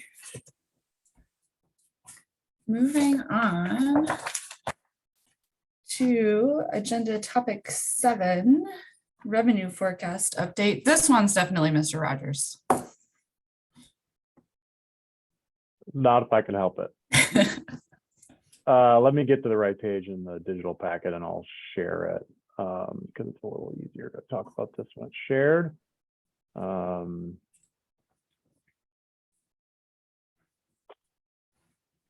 Okay, so we had a big sales tax quarter. Not to bury the lead here. What we look at, just to reorient you, you've seen this forecast before, but I know sometimes it's kind of hard to get your eyes wrapped around. So for the years 2016 through 2021, you're just seeing the actuals. But then for 22, that's the fiscal year that closed on the 1st of July, or on the 30th of June, rather, I should say. You see 4 quarters in 3 different versions. You see the adopted budget. Remember, this was the second year of a 2-year budget. Then you see the 22 projected. That was what we did in the second year of that budget cycle. So my forecast had been too low, and we raised it to 14.1. We're looking in this Q4, April through June quarter column. That's what I'm really reporting on here. So the original budget from a long time ago said 13 million. We increased that to 14.1 million during the budget process in the spring, and we were a full $1 million over that in actuality. So that's another $1 million to the good in that year. So that is good. You'll see this difference reflected, the difference between what was in the budget and what was in total. We were also considerably over for the January to March period. I don't know that I ever reported on that. That period, that quarter kind of closes in the middle of the budget process. It's difficult to get the numbers, and it closes toward the end of the budget process. It's difficult to get you the numbers. And we were under there significantly too. Lots of speculation about why this could be the case. I think that inflation is probably a lot of it.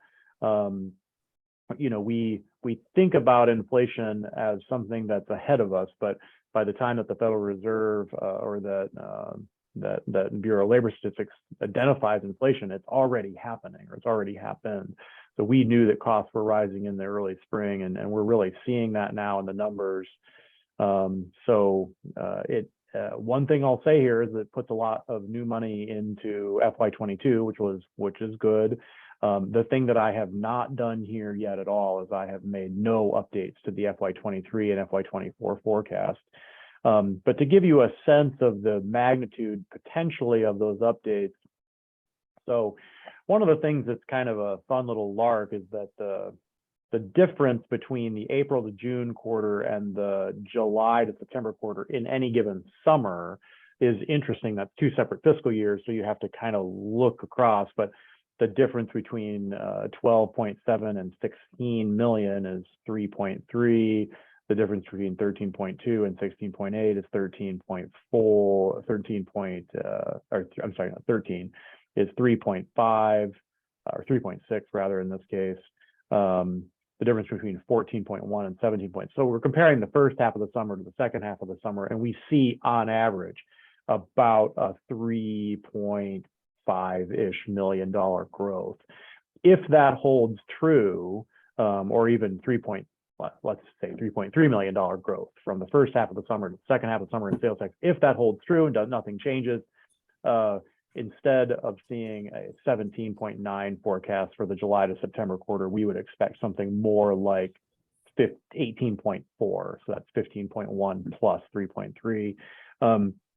So the 23 forecast for July to September would go up some, not by an order of magnitude, but it will go up some. And we would need to rethink many of these other quarters. Obviously, with 11.2 with last January to March, we probably would not forecast something as low as 9.4 going forward. So these forecasts will need to get rethought this fall. I will do that when we get up to the retreat, and I also have the data from July to September to inform those forecasts. So expect those forecasts to move. But the takeaway here is an extra $2 million in sales tax from the third quarter, January to March, and an extra $1 million in the April to June. Let me just scroll down here and look at hotel bed tax, and then we can come back to any questions. Kind of the same story, especially the April to June quarter.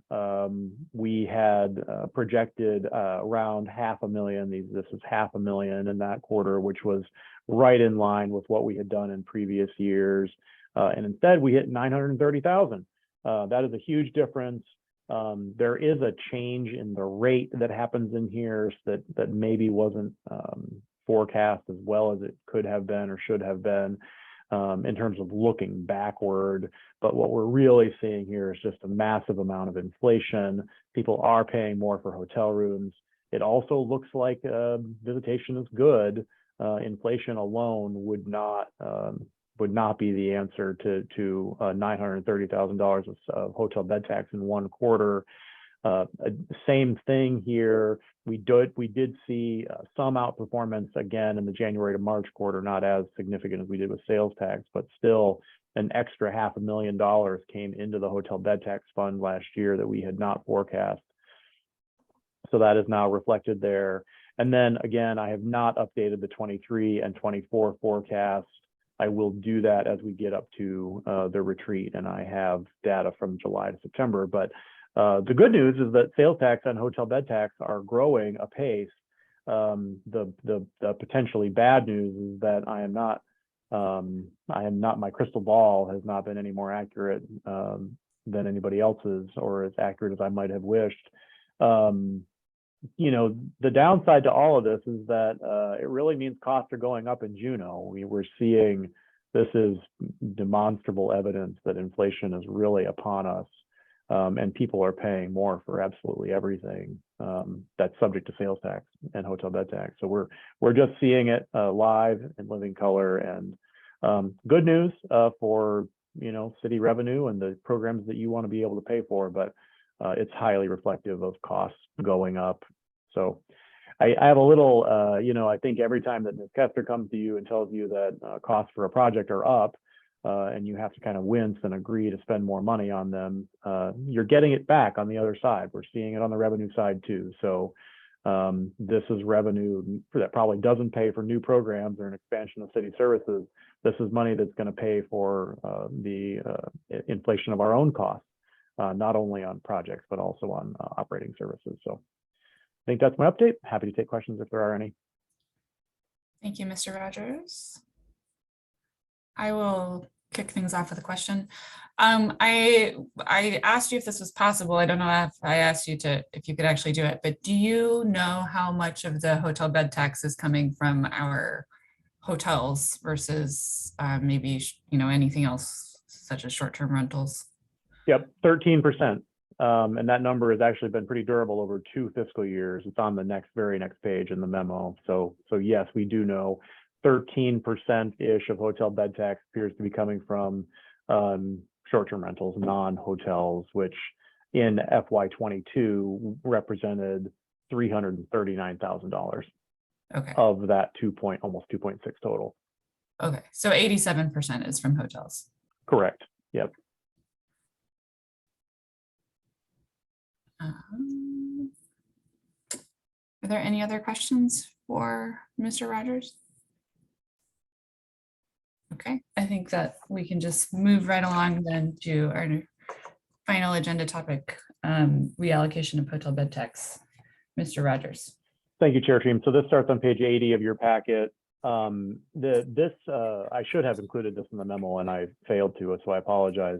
This didn't come out of nowhere. So the Assembly got an email from a member of the public in July advocating for some portion of hotel bed tax that's raised from short-term rentals to help ameliorate the lack of affordable housing in Juneau. I asked the chair of this committee if that might be of interest for the Assembly Finance Committee to discuss, and Chair Treem said yes. So rather than just lobby the ball with no information, I gave you some options for what you might think about doing here. Just back to the conversation we were having, we do see that 87%, 13% was split was virtually identical in both fiscal year FY21 and FY22, even though they were kind of different years and very different revenue, but the numbers stayed consistent. Almost $340,000 last year. Hotel bed tax rates from short-term rentals. I think that probably it's reasonable to think of that as new hotel bed tax, or you can think of it as displaced from hotels. It's really probably in the eye of the beholder whether you feel like it's new or not. But there are two options described here for allocating that funding to the Affordable Housing Fund, if that's something the committee is interested in. I don't presume that it is at all. I'm just giving you some potential options for consideration. One would be to allocate it kind of directly and then use the historic percentage splits only on the hotel bed tax. Alternatively, you could just use different percentages and you could allocate a percentage of total taxes to the Affordable Housing Fund. I gave you two different schemas there for that, but you could choose any strategy you wanted for redirecting some of the revenue, some hotel bed tax revenue that's presumptively coming from short-term rentals to the Affordable Housing Fund. I think this is just putting a ball in the air and letting people think about it and invite discussion. And if there's interest, we'll move it forward. And if there's not, we'll leave it here at a discussion. Thank you, Mr. Rogers. Mr. Smith. Thank you, Madam Chair. I should disclose that I, over the summer, have used my principal residence at times for a short-term rental. When I've spoken with the attorney about it in the past, my understanding was that likely that the choices we make would be broad enough and general enough that, it wouldn't be necessarily a public or personal benefit. So my sense was I didn't need to recuse myself from any of these votes, but in the future I may. Anyway, that was my sense from when I spoke with him last. Thank you. Thank you, Mr. Smith. Ms. Hale. Thank you, Madam Chair. I appreciate the breakdown of information. I feel like this is a bit premature, although I know Mr. Rogers went to a lot of work to put this together. We have a larger conversation about short-term rentals that we are, as an assembly, queuing up. And I really would not want to do what's suggested, either options in this memo, or even to try to even move those forward until after we've had that conversation and after we have some sort of grasp on what's going on with short-term rentals in Juneau. I also am cautious to go to a different percentage, which I feel would penalize both Centennial Hall and Travel Juneau. And I don't think that's fair at all. But I'd really propose that perhaps Mr. Rogers can put this in his back pocket and then pull it out as we go further down the road on our short-term rental discussion, including the information that we talked about, finding ways of gathering so that we have a better grip on what's going on with short-term rentals. Thank you, Ms. Hale. Ms. Wall. Thank you, Madam Chair. I'm in agreement with Ms. Hale on this. I just want to say I get the sense that this assembly wants to be aggressive thinking about short-term rentals, which I think is excellent. And so I don't want, maybe tabling this to come off as a sign as not, I personally want, feel like we should have this conversation. But I want to have it holistically. And so I think this is one piece of that conversation. So thank you, Ms. Hale, for making those points. Thank you, Ms. Wall. Ms. Gladysevsky. Thank you, Madam Chair. And I'll comment also from the other side, from the Centennial Hall Travel Juneau side. We just recently somewhat changed the agreement with Travel Juneau. So not only does this require short-term rental discussion, but it requires Travel Juneau discussion. So, and it's all good. I mean, I'm glad the split between where the bed tax goes is long fought, and yeah, this will be another one. So I'm happy to have that, but I think it requires Travel Juno in the mix and Centennial Hall as well. Thanks. Thank you, Ms. Gladszewski. I'm freezing again. Okay. Oh, no. Okay, I think you're back. Okay. Thank you, Ms. Gladaszewski. I think everybody has made good points and we can certainly have this conversation later. I do want to point out that given our gigantic jump in hotel bed tax revenue, changing the split with Travel Juno might impact them less, but I think that it's totally reasonable to save that conversation for another time. I did this information, and it's good information to have. I think this is good information to have as we move forward on the short-term rental conversation. So this is certainly not, this is a good exercise Mr. Rogers has gone through. Oh, you're freezing again. Can you hear me? You sound great. I mean, we haven't lost you at all. Okay, good. Sorry, guys. When I went over these numbers with Mr. Rogers, I have a concern about the cost of our hotel rooms in Juneau, and I just want to raise this point since it's kind of on topic. I think that the really high hotel room rates we're seeing are not good, both for kind of our goal of attracting independent travelers and also for our status as a capital city, because I think that people who want to move the capital could use that as a solid argument that it's too expensive for constituents to come, or anybody who works with the legislature to come and visit Juneau. So hotels are something I'd like to keep on everybody's minds and talk about in the future, but probably not at tonight's meeting. So with that, I hope you guys can still hear me. It's telling me my internet connection is unstable. Maybe it's a sign that the meeting should end. You sound perfectly good to us. Never sounded funky. Okay, good. I'm glad to hear it. Anything else to come before the Assembly Finance Committee meeting tonight? No. Our next meeting is this month. So that's, we're not waiting until October. It's on the 28th. So we will see you all again on the 28th. Thanks, everybody. Good night, everybody. Right. Bye-bye. Good night. Good night.